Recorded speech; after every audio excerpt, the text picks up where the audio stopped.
በዓለም ላይ እጅግ ውድ የሆነው ነገር ምንድን ነው? ወርቅ፣ አልማዝ ወይስ ምን? መልሱ ክብር ነው። ነገር ግን የሚገርመው ነገር 99% የሚሆነው የሰው ልጅ ክብርን የሚጠብቀው ከሌሎች ሰዎች እጅ ነው። ክብር ግን ከሌሎች ሰዎች እጅ የሚሰጥ ስጦታ ሳይሆን ራሳችሁ ለራሳችሁ የምታቆሙት የማይናወጥ ግንብ ነው።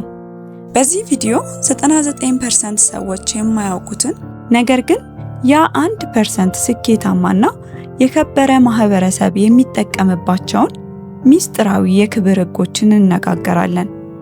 ይህን ቪዲዮ እስከ መጨረሻው ካያችሁት ሰዎች ለእናንተ ያላቸውን አመለካከት እንደሚቀይር አትጠራጠሩ። እስከ ቪዲዮ መጨረሻ አብራችሁን ቆዩ። ብዙዎቻችን አንድ ትልቅ ስህተት እንሰራለን። ሰዎች እንዲያከብሩን ብለን ጥሩ ሰው ለመሆን እንሞክራለን።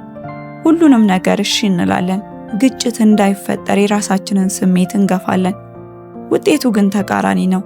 ሰዎች የበለጠ ይንቁናል፣ ድንበራችንን ይጥሳሉ፣ እንደ ቀላል ነገርም ይቆጥሩናል። ሰዎች የማያከብሯችሁ ክፉ ስለሆኑ አይደለም።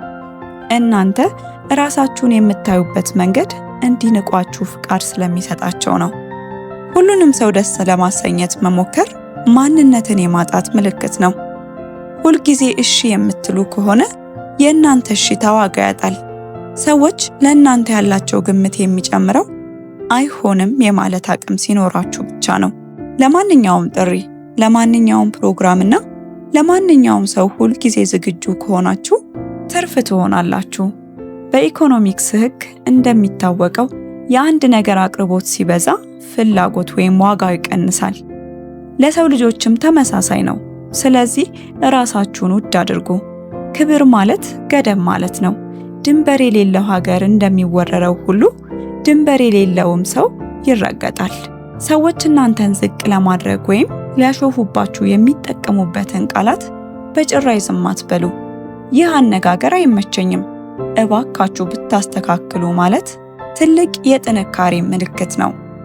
ጊዜያችሁን እንደፈለጉ እንዲጠቀሙበት አትፍቀዱ። አሁን ስራ ላይ ነኝ፣ በኋላ ደውላለሁ ማለት መቻል አለባችሁ። ሰዎች መጀመሪያ ላይ ድንበር ስታበጁ ሊቆጡ ይችላሉ። ይህም ምልክት ድንበሩ መስራት መጀመሩን ያሳያል። የሚቆጡት የእናንተን ድንበር አልባነት ሲጠቀሙበት የነበሩት ሰዎች ብቻ ናቸው። ብዙ የሚያወራ ሰው ስህተት የመናገር እድሉ ሰፊ ነው። 99% ሰዎች ዝምታን ይፈራሉ። ባዶ ቦታውን በንግግር ለመሙላት ይጥራሉ። የምትናገሩት ነገር ካላችሁ ብቻ ተናገሩ። ንግግራችሁ እንደ ወርቅና አልማዝ ይሁን። በወጣ ቁጥር ዋጋ ይኑረው። አይን ለአይን ተመልከቱ። ትከሻችሁን ቀጥ አድርጉ። ድምጻችሁ አይንቀጥቀጥ። ምክንያቱም ሰዎች የሚሰሙት ቃላችሁን ብቻ ሳይሆን ድምጻችሁ ውስጥ ያለውን እርግጠኝነትም ጭምር ነው።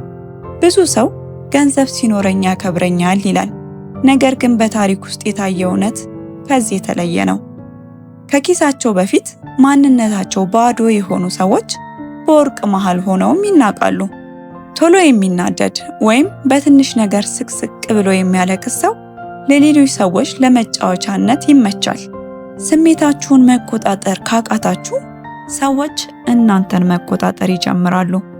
ዝምታና መረጋጋት በራሱ ትልቅ ግርማ ሞገስ አለው። ንቀት ሲሰነዘርባችሁ በጭቅጭቅና በክርክር ፋንታ በጥልቅ ዝምታ መመለስ ትልቅ የድል መንገድ ነው። ሁሉንም የህይወት ታሪካችሁን፣ ድክመታችሁንና ውድቀታችሁን ለሰው የምታወሩ ከሆነ ለንቀት በር እየከፈታችሁ ነው። ሰዎች ስለእናንተ ሁሉንም ነገር ካወቁ ሚስጥራዊነታችሁ ይሞታል።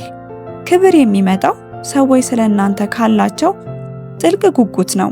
ስለዚህ የተወሰነውን ማንነታችሁን ለራሳችሁ አቆዩት። እንዴት አየኸኝ? ጎበዝ ነኝ ወይ? ልብስ ያምራል ወይ? እያሉ የሰውን ምስክርነት መለመን ዝቅተኝነትን ያሳያል። ሰዎች የእናንተን በራስ መተማመን በጠየቃችኋቸው ቁጥር እናንተን ዝቅ አድርገው የማየት ስልጣን ያገኛሉ። ክብራችሁ የሚመነጨው ከውስጣችሁ እንጂ ከሌሎች ጭብጨባ መሆን የለበትም። በቀልድም ሆነ በቁም ነገር ራሳችሁን የምትሰድቡ ከሆነና እኔ ምን አውቃለሁ የምትሉ ሁልጊዜ የምታማርሩ ከሆነ ሰዎች እናንተን ለማክበር ምክንያት አይኖራቸውም። እናንተ ለራሳችሁ በሰጣችሁት ዋጋ ልክ ነው ዓለም ዋጋ የሚሰጣችሁ። ራሱን እንደ ንጉሥ የሚያይ ሰው ዓለም እንደ ንጉሥ እንድታዩ ያስገድዳል። አንድ ሰው ዛሬ ይሄ ጥሩ ነው ብሎ ነገ ደግሞ ለጥቅም ወይም ለገንዘብ ሲል ሐሳቡን የሚቀይር ከሆነ ማንም አያምነውም። አቋም የሌለው ሰው እንደ ጉም አይጨበጥም። ውሸት አልወድም ብላችሁ ለጥቅም ሲሆን ግን የምትዋሹ ከሆነ ሰዎች ከፊታችሁ ሊያሞግሷችሁ ይችላሉ፣ ነገር ግን ከጀርባ ይንቋችኋል። የሰው ልጅ አእምሮ መጀመሪያ የሚያየው ውጫዊ ገጽታን ነው። ራሳችሁን የማትጠብቁ፣ ለሁኔታዎች የማይመጥን ልብስ የምትለብሱና ለንጽህና ግድ የሌላችሁ ሰዎች ከሆናችሁ ሰዎች ራሱን መውደድ ያልቻለ እንዴት እኛን ሊወድ ይችላል ብለው ያስባሉ።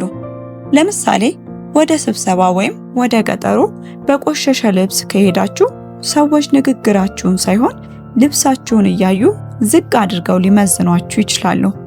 ስለዚህ በተቻለ መጠን ንጽህናን መጠበቅ፣ ያላችሁን ልብስ በአግባብና በስርዓት ለብሶ ውሏችሁን ለመመጠን መሞከር ተገቢ ነው።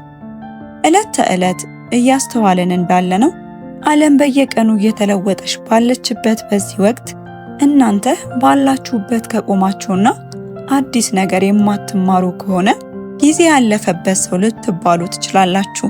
ሰዎች የሚያከብሩት ለሌሎች የሚተርፍ እውቀትና ብቃት ያለውን ሰው ነው። አስተውሉ። ክብር የሚሰጥ ስጦታ ሳይሆን የሚገነባ ማንነት ነው።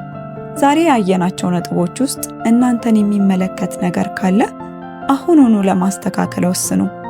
እናንተ ውድ ናችሁ። ለዚህም ነው ዛሬ ይህን መልእክት እየሰማችሁ ያላችሁት። ከዚህ በኋላ ማንም እንዲንቃችሁ አትፍቀዱ። ቪዲዮውን እዚህ ላይ አበቃው። ስላዳመጣችሁኝ ከልብ አመሰግናለሁ። ላይክ፣ ሼር፣ ሰብስክራይብ በማድረግ አብሮነታችሁን አሳዩ።